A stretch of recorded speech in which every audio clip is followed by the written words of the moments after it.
Assalamualaikum warahmatullahi wabarakatuh. Alhamdulillahirrabbilalamin. Assalatu wassalamu ala asrafil anbiya wal mursalin Sayyidina Muhammadin wa ala alihi wa sahbihi ajma'in. Amma ba'd. Semuanya yang dirahmati Allah. Di sini dalam nggak ngulang, bukan ngajar, cuman mengulang-ulang apa yang pernah saya dengar dari guru saya, dari mbah-mbah saya, tentang faslun fi mahiyatil ilmi wal fiqhi wa fadlihi. Sebelumnya mari kita awali dengan umul kitab. Semoga kita semua jadi putra-putri yang sholihah, ilmunya manfaat, dan dapat barokahnya para ulama, para masyayikh, para guru. Al-hadini ya wali kulli niyatin sholihah. Alaina wa alaikum bil fatihah.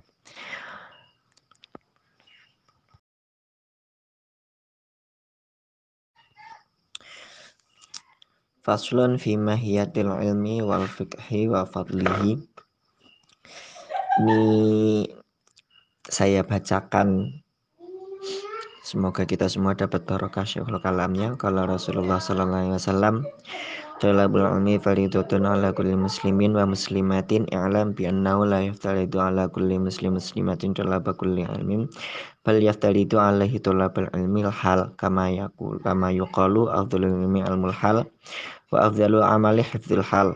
Yaftaridu ala muslimin talabul ilmi ma yaqulu fi hali fi ayyi halihi kana fa innahu la budda lahu minas shalah fa yaftaridu alaihi ilmu ma yaqulu fi sholati bi qadri ma yu'addi fi fardhu sholati wa yajibu alaihi ilmu ma yaqulu bi qadri ma yu'addi bil wajib li anna ma yatawassalu bi ila iqamatil fardhi yakunu fardhon wa ma yatawassalu bi ila iqamatil wajib yakunu wajiban wa kadzalika fi shaum wa zakah ingkana lahu mal wal hajj wajib alaihi wa kadzalika fil buyu' ingkana yatajiru qila li Muhammad bin Hasan rahimallahu taala alla tusannifu kitab az-zuhud qala sanaftu kitaban fil buyu' yakni az-zahid miyatajarraza an-nisyubahat wal makruhat fit tijarat wa kadzalik.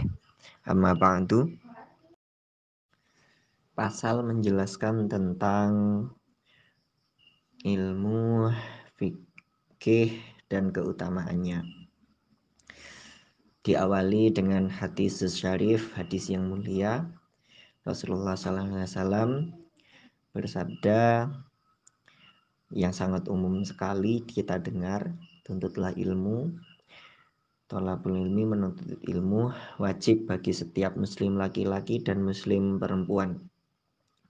Kemudian di sini dijelaskan bahwa i'lam, ketahuilah, bi annahu la yaftaridu ala kulli muslim, enggak diwajibkan bagi setiap orang muslim itu mempelajari kullu ilmin, setiap ilmu. Bal yaftaridu alaihi thalabul ilmul hal, tetapi wajib atau difardukan untuk mencari ilmul hal. Ilmu hal itu apa aja? Kalau di dalam syarahnya disebut wahwa ilmu usuluddin wa ilmu fiqh wal murad minal hal hunal amrul ard lil insan minal kufar wal iman. Pokoknya segala sesuatu yang menjaga kita dari kekafiran, menjaga iman kita, sholat, zakat, shaum dan lain-lainnya. Seperti ada suatu makalah, ada suatu perkataan bahwa afdhalul ilmi ilmul hal, sebaik-baik seutama-utama ilmu adalah ilmul hal. Wa afdhalul amali, dan sebaik-baik perbuatan adalah hifdzul hal. Hifdzul hal itu menjaga tingkah laku. Terutamanya dari apa? Kalau di syarahnya disebut minad diya wal fasad, dari kerusakan. Kemudian di selanjutnya wa yaftaridu alal muslim talabu ilmin ma yaqalahu ayyil muslim fi halihi ayyi fi sholatihi masalan fil mufsidat wal muslihat. Kalau di sholat misalnya kita harus tahu tentang perkara-perkara yang merusak sholat, wajibnya sholat dan lainnya. Kemudian ada, itu tadi dijelaskan di awal bahwa ilmu itu enggak semuanya harus dipelajari. Artinya yang wajib itu ilmul hal tentang sholat, zakat, dan segala sesuatu yang menunjang kepada wajib. Karena di sini li anna ma yatawassalu bihi ila iqamatil fard yakunu fardhon. Segala sesuatu yang menjadi wasilah untuk mendirikan sesuatu yang wajib maka menjadi wajib. Contohnya, sebenarnya yang wajib itu sholat. Tapi karena sebelum sholat harus wudhu, maka wudhu menjadi wajib. Kalau mau sah sholatnya harus tahu tentang rukun syarat sahnya wudhu, rukun syarat sahnya sholat. Berarti belajar tentang itu pun jadi wajib. Untuk bagian halaman ini ya kira-kira seperti itu. Fal ilmu bil farodi wal wajibati sababun li iqamatihima fayakunu fardon wa wajiban mislihima. Pokoknya kalau kita belajar tentang sesuatu yang mendukung untuk yang wajib, maka itu wajib.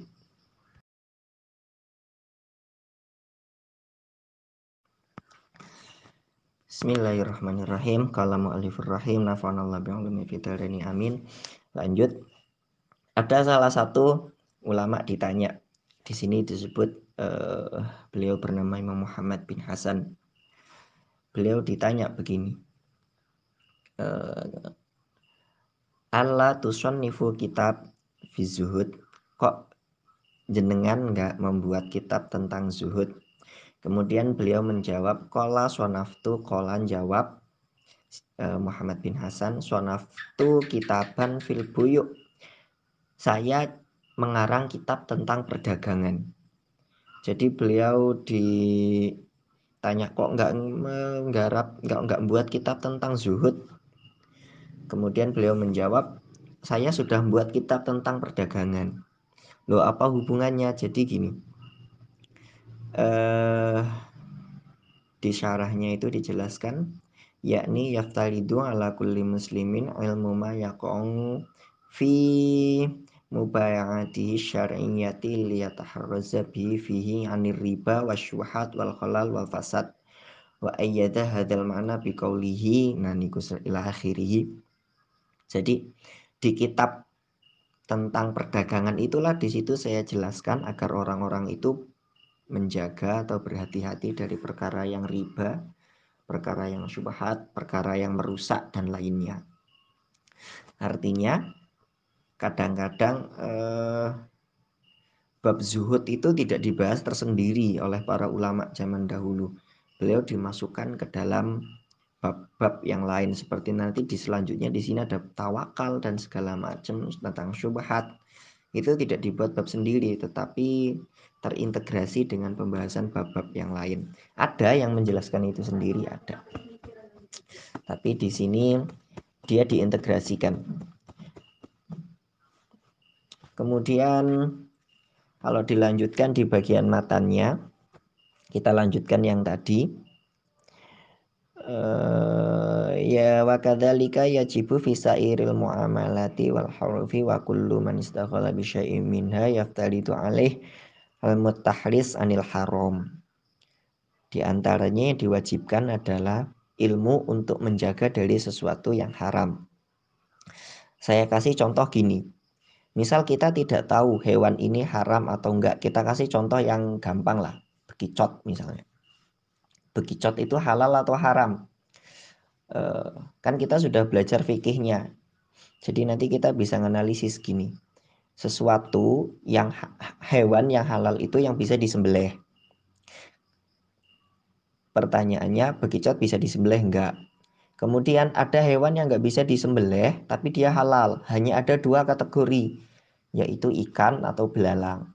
Nah, belalang, si bekicot itu termasuk belalang atau ikan. Kan nggak dua-duanya. Jadi kesimpulannya harus belajar seperti itu.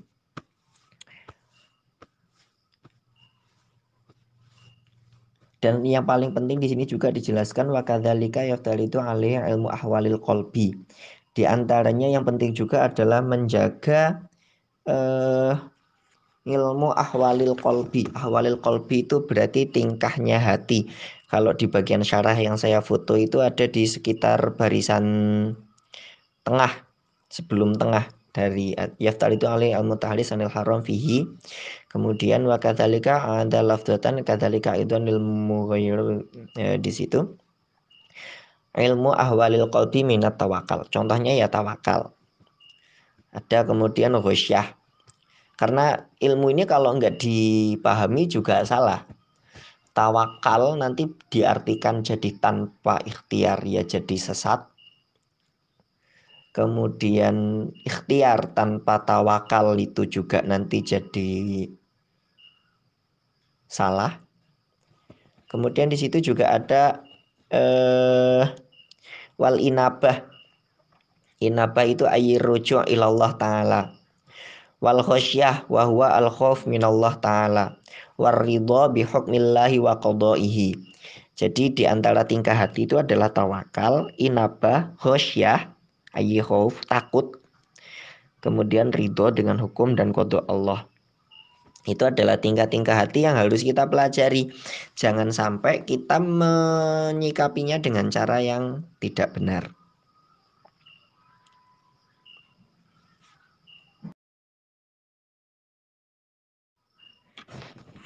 Dilanjut kalau mu'allifur rahim nafa'anallah bi'alami fidalaini amin.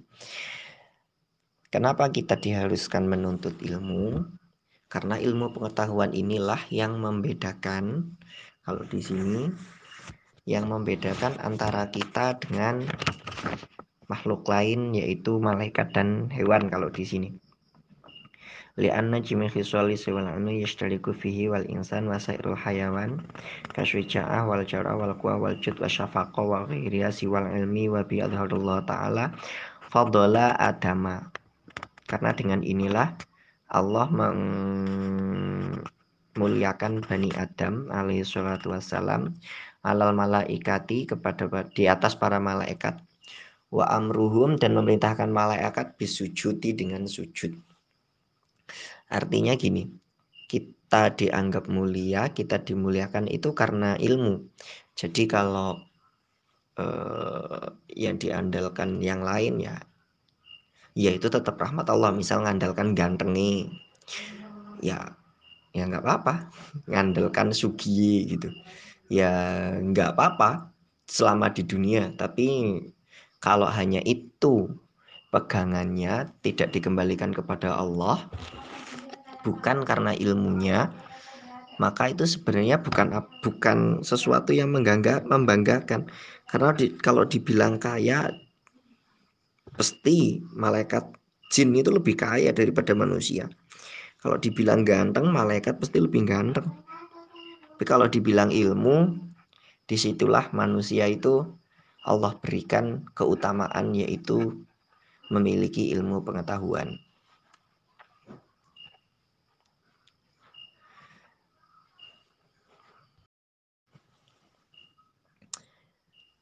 Kita lanjutkan yang pernah ngaji Alala ya, Alala.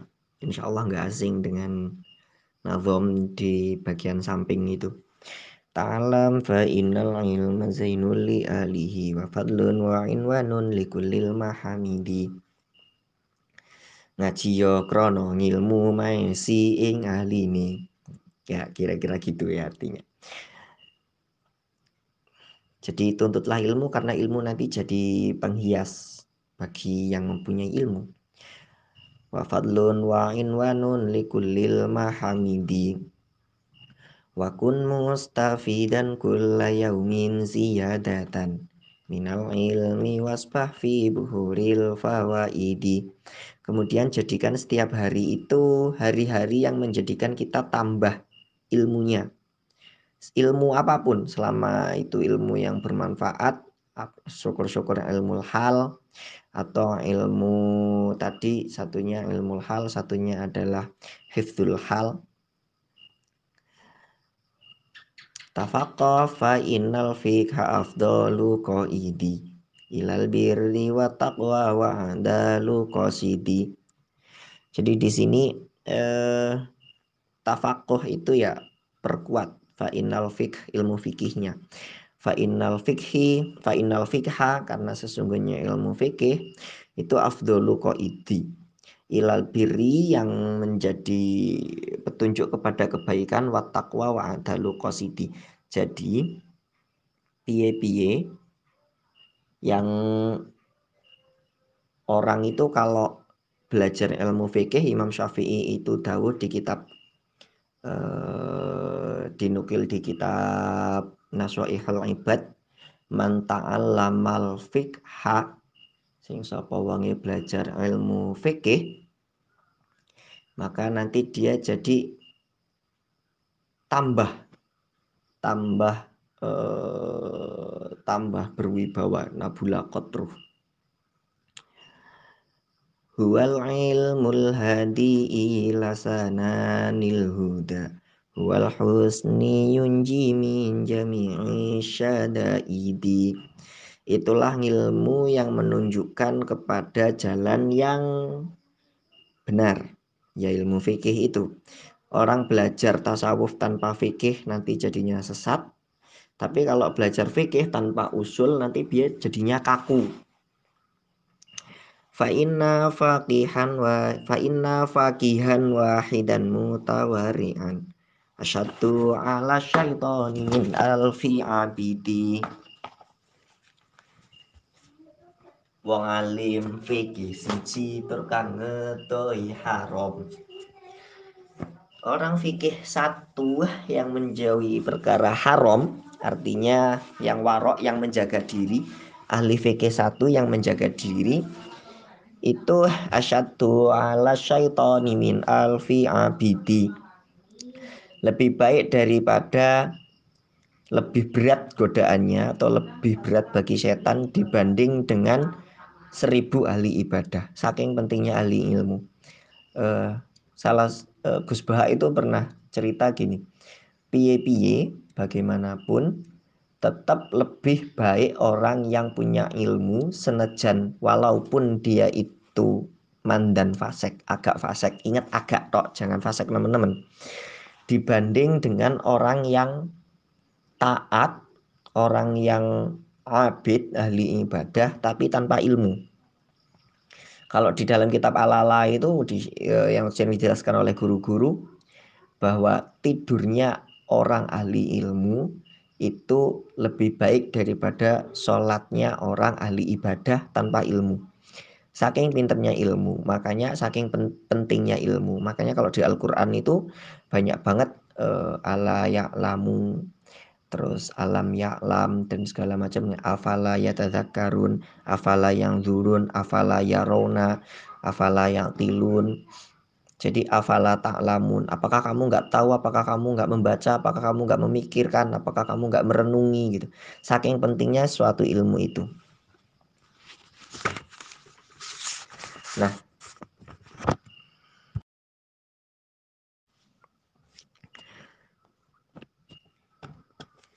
di bagian bab ini kalau dilihat di syarahnya juga dijelaskan, dicontohkan di situ ada ilmu-ilmu yang di situ tidak semuanya wajib mempelajari, karena Imam Syafi'i di kitab ini juga disebutkan bahwa Al-Imam Syafi'i berkata al-ilmu ilmani, ilmu itu ada dua. Apa aja? Satu ilmu din dan satunya ilmu adawat. Jadi beliau membedakan ilmu itu jadi dua, yaitu ilmu fikhi lil adiyan wa ilmu tib lil abdan. Artinya ilmu fikih untuk agama dan ilmu kedokteran untuk badan. Maksudnya secara umum beliau menyingkatnya menjadi dua itu. Jadi satu adalah untuk kebutuhan rohani dan ilmu yang satunya untuk kebutuhan jasmani. Untuk yang kebutuhan rohani ini, kebutuhan dasarnya, maka setiap orang harus wajib belajar seperti sholat dan segala macamnya, puasa. Tetapi untuk ilmu abdan itu, untuk ilmu yang jasmani itu tidak harus belajar. Tetapi dalam satu negara atau satu tempat, suatu wilayah, harus ada minimal satu orang yang belajar tentang itu. Kalau tidak ada, maka pemerintah wajib meminta atau mengirimkan orang untuk belajar tentang ilmu itu. Kalau tidak, semuanya berdosa. Contohnya ilmu apa? Di sini paling contoh yang ilmu tib. Ilmu tib itu ilmu kedokteran. Kalau misal dalam suatu wilayah nggak ada dokter sama sekali, maka wali wilayah itu, pemerintah wilayah itu wajib mencari dokter keluar atau menyuruh putra putri daerah untuk belajar ilmu kedokteran. Kalau tidak, maka semuanya berdosa. Begitu juga ilmu-ilmu yang lain seperti ilmu astronomi untuk penanggalan.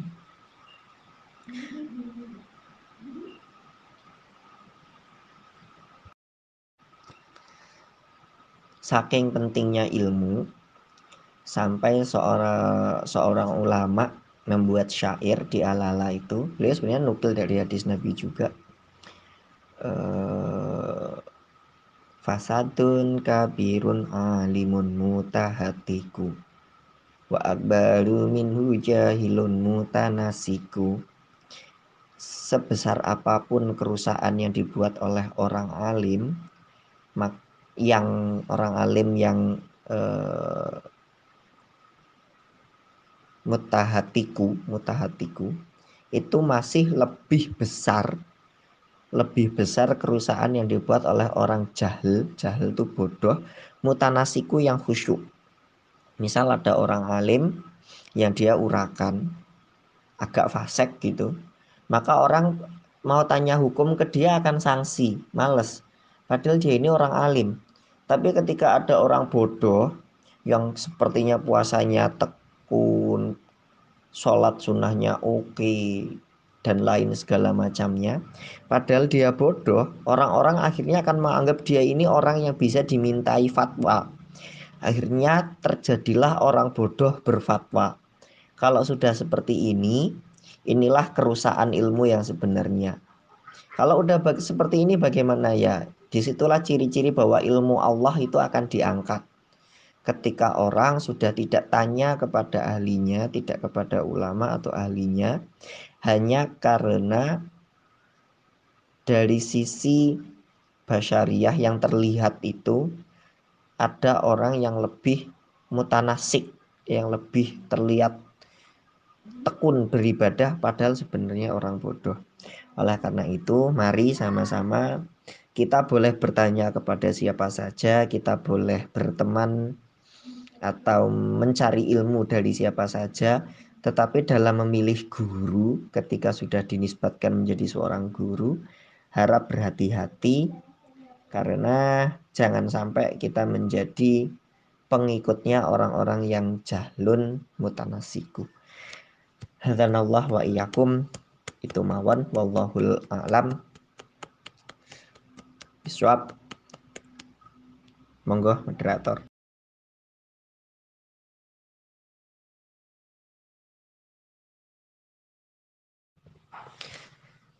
Terima kasih untuk yang bertanya. Ini Imam Muhammad bin Hasan itu kan buat kita khusus tentang perdagangan. Pertanyaannya tadi, apakah konsep riba itu juga ada di perbankan saat ini? Jawabannya, ini pertanyaan satu, saya hanya pandangan saya. Jadi tolong, ini pandangan saya. Jadi tolong jangan dijadikan hujah mutlak. Banyak pandangan berbeda. Karena pertama, satu, saya bukan ahli perbankan. Jadi saya tidak tahu dengan pasti, dengan rinci konsep perbankan yang berjalan. Gitu ya. Kemudian untuk kitab sendiri dari Imam Muhammad bin Hasan rahimahullah, kitabnya seperti apa nggih? Saya belum belajar. Tetapi kalau bank itu haram secara mutlak, sudah tentu para ulama itu merekomendasikan untuk ditutup dari dulu. Ternyata tidak diharamkan secara, buktinya tidak ditutup secara mutlak. Artinya masih banyak qaul ulama yang membolehkan itu. Ditambah sekarang banyak bank-bank syariah. Pun bank yang tidak syariah, para ulama tidak ada yang mempermasalahkan itu. Bahkan hampir di dunia Islam juga ada bank itu. Jadi kesimpulannya monggo ambil kesimpulan masing-masing. Riba atau tidak? Insya Allah kalau ulama, jembarnya ulama, keringanan dari para ulama itu tetap diperbolehkan. Lebih baik kalau memang mau menghindari untuk lebih menjauhi perkara yang tidak jelas atau syubhat, ya dihindari, bisa dihindari, monggo, itu lebih baik. Waalaikumsalam, terima kasih Mbak Avinda. Kalau untuk mengetahui bagaimana orang itu alim atau enggak, dulu Pak ulama zaman dulu itu kalau mau mengatakan itu alim itu harus sama-sama dites oleh ulama. Ya, Syekh Imam Ghazali itu berani ngajar setelah disahihkan oleh sekian, ada kila 70 ulama serban, 70 orang serban besar, karena dulu di Baghdad itu kealiman seorang ulama diukur dari salah satunya itu nggih, seberapa luas, seberapa besar serbannya gitu. Kemudian Imam Syafi'i pun seperti itu, Imam Abu Hanifah seperti itu, Imam Ahmad bin Hambal, Imam Bukhari berani ngulang itu setelah disahihkan oleh sekian ulama. Makanya saya di sini juga bukan ngulang-ngulang dalam arti ngajar, saya di sini cuman mengulangi, membalan-baleni.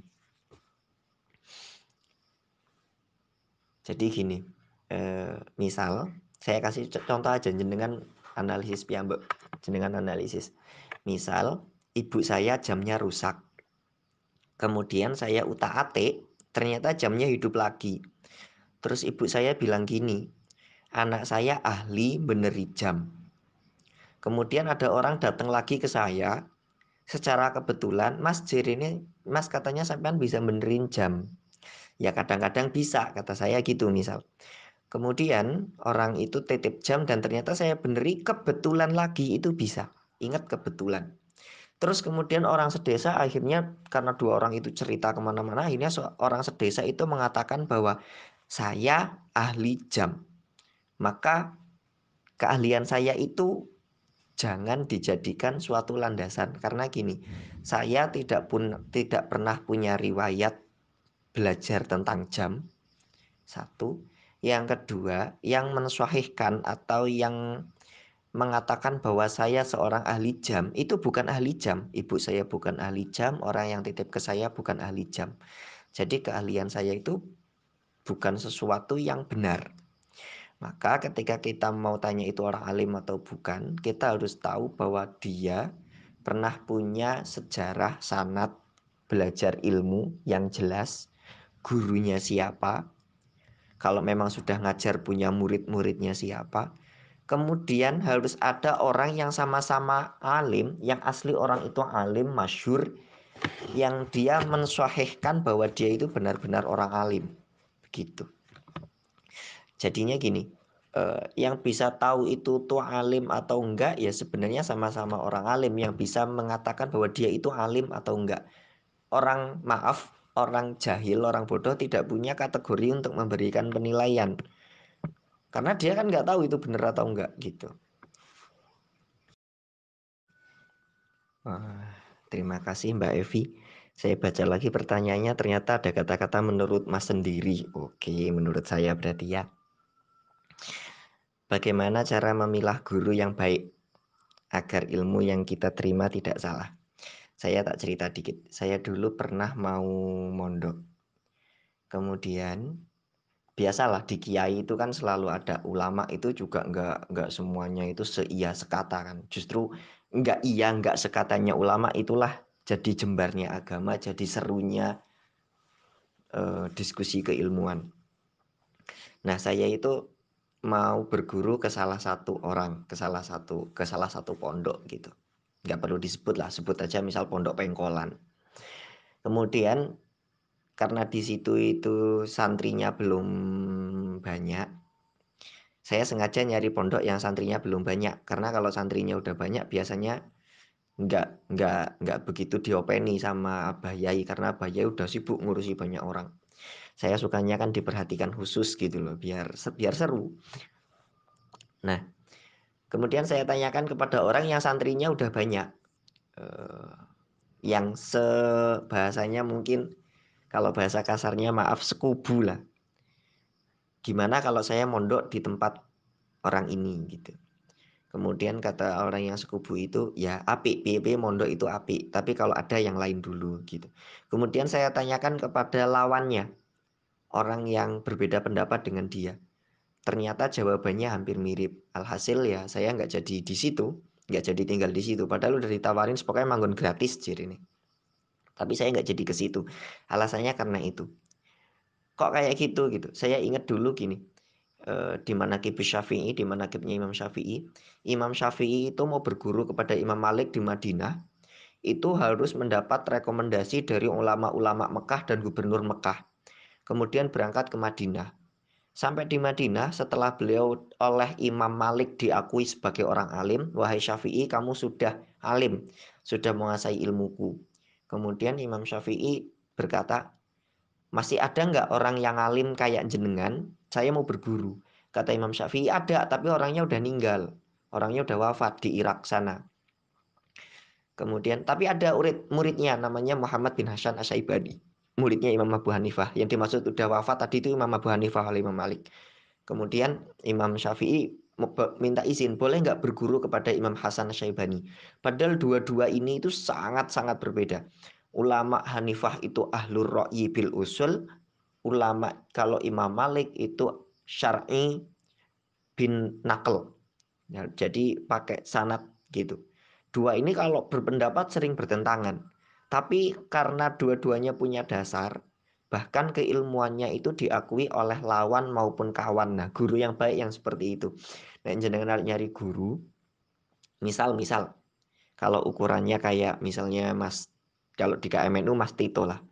Mas Tito itu diakui lawan dan kawan. Di KMNU dia dianggap alim, orang KMNU menghormati dia alim, dimasukkan ke orang-orang yang tidak sependapat dengan orang-orang KMNU, maaf misalnya teman-teman kita dari organisasi lain di kampus, itu juga anggap dia alim. Coba kalau disuruh debat, ada depan maca kitab, mesti podo nggak dowani. Artinya dia disegani oleh lawan maupun kawan. Itu guru yang baik seperti itu. Nyari guru nggih, bisa ngoten. Untuk sanad musalsal itu lebih penting daripada yang tertulis di dalam nas. Artinya kalau dalam ini khususnya dalam ilmu agama, ilmu umum tidak. Tapi ada beberapa ilmu umum yang seperti ini, contohnya kedokteran. Yes, ilmu agama itu paling enak memang dibandingkan dengan ilmu kedokteran. Karena itu sama-sama urusannya dengan urusan yang sangat urgent, kritis gitu bahasanya, urusan yang kritis. Orang belajar tanpa guru, misal saya membaca, kalau kata Yai Said itu, misal saya belajar buku kedokteran, kemudian saya buka praktek, itu kan udah pasti bermasalah, ngerusak itu nanti. Nah, sama kayak orang yang belajar ilmu agama tanpa guru. Karena dalam ilmu agama, sanad musalsal itu sanad lebih didahulukan daripada nas. Misal saya belajar tentang hadis, Jawahirul Bukhari, atau kalau yang lebih elit misalnya Sahih Bukhari gitu misal. Saya dapat dari guru saya misalnya Abah Ahmad Nasihin. Abah saya dapat dari gurunya Syekh Hisam. Syekh Hisam dapat dari gurunya Mbah Hashim. Mbah Hashim dapat dari gurunya Mbah Mahfud Termas. Mbah Mahfud Termas dapat dari gurunya Mbah Bakri Syatok. Mbah Bakri Syatok dapat dari gurunya Mbah Zaini Dahlan, dan seterusnya sampai Imam Bukhari pengarangnya. Nah, siapa yang paling tahu tentang hadis itu? Ya kan Imam Bukhari yang mengumpulkan hadis itu. Kemudian Imam Bukhari tahu dari siapa? Dari gurunya. Terus sampai Rasulullah. Imam Bukhari tahu dari Imam Ahmad bin Hambal. Imam Ahmad bin Hambal tahu dari Imam Syafi'i. Imam Syafi'i tahu dari Imam Malik. Imam Malik tahu dari Hasan al-Basri. Hasan al-Basri tahu dari misalnya Ibnu Abbas. Ibnu Abbas tahu dari mana? Ya dari Rasulullah. Kan gitu. Sanadnya begitu. Nah, kalau misalnya saya belajar sendiri, ketika kita belajar sendiri, sering kita tidak tahu ahwalul masyayikh itu seperti apa. Akhirnya kita menjadikan orang yang tekstualis, hanya mengartikan sesuatu pada textbook. Dan ini menyesatkan. Nanti jadinya kita orang-orang yang sangat kaku, karena hanya mengikuti teks. Akhirnya main ganyang, main sweeping, dan segala macamnya. Padahal tidak seperti itu. Agama itu yasir wala tu'asir, tapi tetap namanya agama harus butuh sanad. Kita tahu bahwa Kanjeng Nabi sendiri tidak pernah mengatakan bahwa beliau membawa ajaran sendiri, tetapi beliau membawa ajaran dari nabi-nabi sebelumnya, amillati Ibrahim, dari milahnya, dari agamanya Nabi Ibrahim. Beliau tidak membuat agama sendiri karena saking pentingnya sanad. Jadi nabi itu juga bukan mubtadi, tapi beliau itu orang yang melanjutkan perjuangan dari nabi-nabi sebelumnya dalam menegakkan kalimat Allah. Nah, kita juga kayak gitu. Kita cuman meneruskan. Lah meneruskan tuh harus ada tongkat estafetnya. Kalau kadung belajar, ya nggak apa-apa. Wong dapat ilmu itu dari siapa aja. Baca buku boleh, baca kitab boleh. Tapi jadikan itu sebagai wawasan, sebagai mutolaah, sebagai bahan kajian. Bukan sebagai tuntunan untuk tingkah laku mutlak. Begitu. Insya Allah. Monggo yang lain. Waalaikumsalam warahmatullahi. Mas Judin, tetangga desa ini dari Pringsewu. Bagaimana sebelumnya fasek itu apa? Fasek itu orang mukmin tapi yang melakukan dosa. Kalau dalam Ahlussunnah kayak gitu. Kalau di aliran Mu'tazilah orang mukmin yang melakukan dosa itu kafir. Nah, ini berarti kalau misalnya maaf nih, ada orang misalnya melakukan suatu perbuatan yang berbeda dengan kita kemudian kok dikafirkan, ini berarti alirannya Mu'tazilah. Karena kalau aliran Ahlussunnah itu tidak mengkafirkan. Pol ya sampai derajat fasek itu. Fasek itu gimana? Misalnya saya ya sholat syahadat ya bener podo, sholatnya madhep kiblat, subuh ya orang rekaat gitu. Kemudian maaf misalnya saya itu nyimpen keris gitu kan. Nyimpen keris kemudian tapi saya nggak nyembah keris itu gitu. Saya cuma nyimpan keris itu dan percaya keris itu sebagai jimat gitu. Terus akhirnya ya sampai derajat fasik. Atau misalnya orang muslim, saya misalnya, saya muslim, insya Allah iman. Tapi pas berangkat ke ladang itu nyolong degan. Nah kayak gitulah. Atau nyerampang peleme wong. Nah, itu sampai situ derajat ini maka disebut fasik gitu. Nah, fasek itu ya tingkatan-tingkatan. Ada yang faseknya parah, ada yang faseknya seperti ya titik gitu. Karena istilah dalam agama Islam itu kan banyak banget. Ada kafir, fasek, dambun, dan segala macamnya. Ismun gitu. Nah, fasek itu biasanya seperti itu. Pokoknya fasek nakal gitulah. Mandan nakal gitu. Waalaikumsalam. Untuk hamba Allah. Ya semuanya hamba Allah ya. Tapi ini hamba Allah khusus yang ada di Terbanggi Besar. Terbanggi Besar Rombo mana? Terbanggi Besar Belandi. Anggap aja pinggir kali gitulah. Bagaimana adab menyusun kitab? Menyusun kitab adabnya ya yang paling dhuwur tentu Al-Qur'an. Al-Qur'an sing renek terjemahi. Terus ini sore Al-Qur'an terjemah. Bawahnya lagi tafsir. Tafsir. Bawahnya lagi kitab hadis. Semua kitab hadis gitu. Terus bawahnya lagi baru kitab fikih. Karena biasanya di kitab fikih banyak nukilan-nukilan. Tasawuf, terus akhlak, manakib, baru yang lain. Minimal seperti itu. Atau lebih baik kalau susunan kitab itu dibuat kayak susunan buku kayak di perpustakaan. Jadi nggak numpuk, tapi nyamping nyusun kitabnya gitu. Kayak di rak-rak buku perpustakaan itu.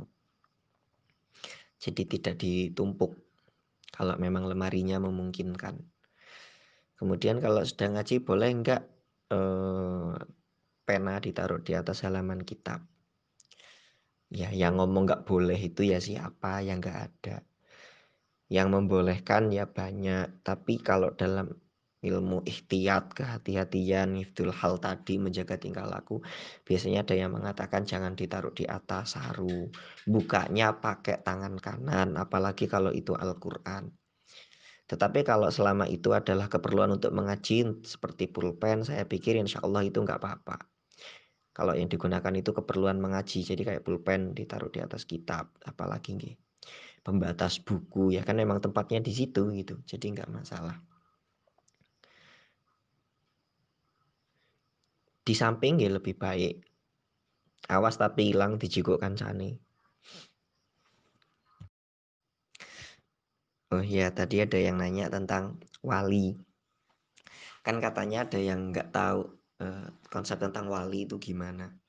Lah yo, saya itu wali ya gimana mau paham konsep tentang wali. Cuman jari ini di kitab misalnya kitab Kasyaf, Miskat dan segala macam yes. Itulah Imam Bukhari ya, kemudian ya Imam Bukhari, eh, Imam Ghazali, kemudian Syekh Abdul Qadir gitu yang ngarang-ngarang itu ya, ngarang kitab itu. Ya, secara umum itu kan tetap inna auliya Allahi la khaufun alaihim wa lahum yahzanun. Jadi memang wali Allah itu ada gitu. Allah sendiri di Al-Quran tuh banyak banget secara tersurat menjelaskan tentang wali Allah. Nah, wali Allah itu kan ada dua, ada yang masyhur, ada yang mastur. Yang masyhur itu ya Abu Yazid Al-Bustami, Syekh Abdul Qadir Al-Jailani, Syekh Hasan Ali Asyadzili dan lain sebagainya, Syekh Bahauddin Naqsyabandi dan kawan dan Masya Allah syekh yang lain. Ada yang mastur, mastur itu ya tersembunyi, bisa jadi ya tetangga kita atau orang yang jualan es doger di jalan, wallahu a'lam nggak tahu siapa. Pokoknya ciri-cirinya wali ya la khaufun alaihim walahum yahzanun lahumul busyra fid dunya wal akhirah gitu kan. Jadi supaya uripnya penak wali bahagia. Bahagia itu ukurannya bukan materi nggih. Kalau ada orang naik mobil Pajero sama orang naik sepeda sudah pasti sejahtera yang di dalam Pajero, tapi bisa jadi bahagia yang naik sepeda. Nah, wali itu selalu bahagia karena hatinya penuh dengan cinta pada Allah. Terus kan ada la ya'riful wali ilal wali katanya. Tidak ada yang tahu tentang wali kecuali wali. Kok kita bisa tahu ada yang ngasih tahu kalau Gus Dur itu wali, Mbah Hasyim Asy'ari itu wali. Kenapa kita anggap beliau wali? Orang-orang menganggap beliau wali. Orang-orang menganggap beliau wali itu karena kiprahnya di dalam keilmuan li'ila'i kalimatillah. Kiprahnya di dalam memperjuangkan agama Allah. Kiprahnya di dalam mengajarkan ilmu-ilmu agama. Jadinya kemudian orang menganggap bahwa beliau itu wali. Kenapa? Karena itu tadi syarat wali la khaufun alaihim walahum yahzanun. Tidak ada ketakutan dan kesedihan lah. Mbah Hasyim, Gus Dur dan ulama-ulama lain itu kan kayak gitu. Takutnya mek karo Gusti Allah tok. Begitu wafat, orang lain nangis, beliau bahagia. Ketika banyak orang takut mati, beliau justru mati itu bahagia. Ibaratnya orang yang udah kayak gitu itu kayak gini. Jenengan pergi ke kampus, kuliah, kemudian di sana jadi anak baik, sarjana, nilainya bagus. Setelah wisuda apa yang paling diinginkan? Ketika setelah wisuda pasti pulang. Kalau misalnya bapak ibunya nggak ada, bapak ibunya pas wisuda tuh nggak datang. Berarti pas wisuda apa yang paling diinginkan setelah selesai?